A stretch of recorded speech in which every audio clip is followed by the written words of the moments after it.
இன்றைக்கி இட்லிக்கு சாம்பார் எப்படி வைக்கலான்னு பார்க்கலாம். நான் வந்து சிறுபருப்பை எடுத்து ஊற வச்சுருக்கேன். ஊற வச்சு இப்போ விசில் விட்டுக்கலாம்.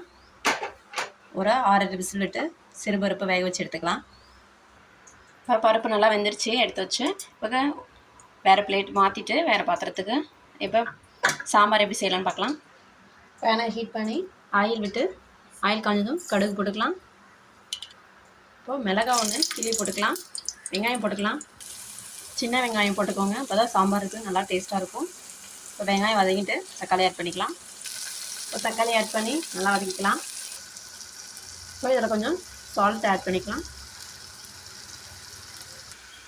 உருளைக்கிழங்கு இப்படி ஸ்கின் ரிமூவ் பண்ணிவிட்டு குட்டி குட்டி பீஸாக கட் பண்ணி இப்போ இதில் ஆட் பண்ணிக்கலாம்.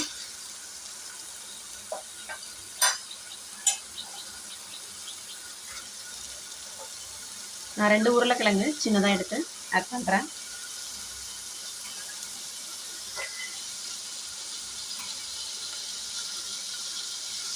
இதை நல்லா மிக்ஸ் பண்ணிக்கலாம்.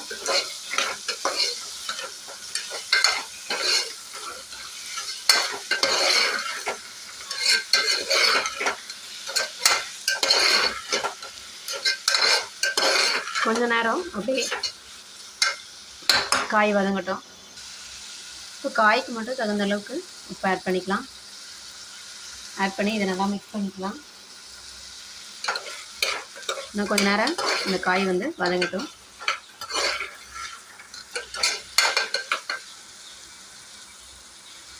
இப்போ காய் நல்லா வதங்கிச்சு. நம்ம ஏற்கனவே வேக வச்ச பருப்பு தண்ணியை ஆட் பண்ணிக்கலாம்.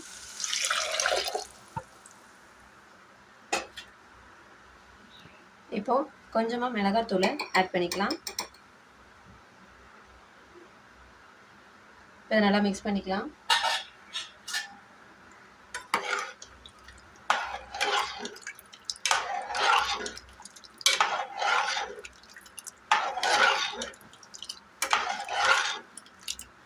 தேவையான அளவு உப்பு ஆட் பண்ணிக்கலாம். தேவையான அளவு போட்டுக்கோங்க, ஏற்கனவே போட்டிருக்கோம். இப்போ கொதிச்சு வந்தது எப்படி இருக்குன்னு பார்க்கலாம். சாம்பார் ரெடி ஆயிடுச்சு.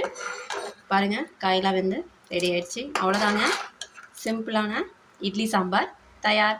நீங்களும் ட்ரை பண்ணிவிட்டு எப்படி இருக்குன்னு நம்மள்கிட்ட சொல்லுங்கள். தேங்க்யூ ஃபார் வாட்சிங் my video. Please subscribe my channel.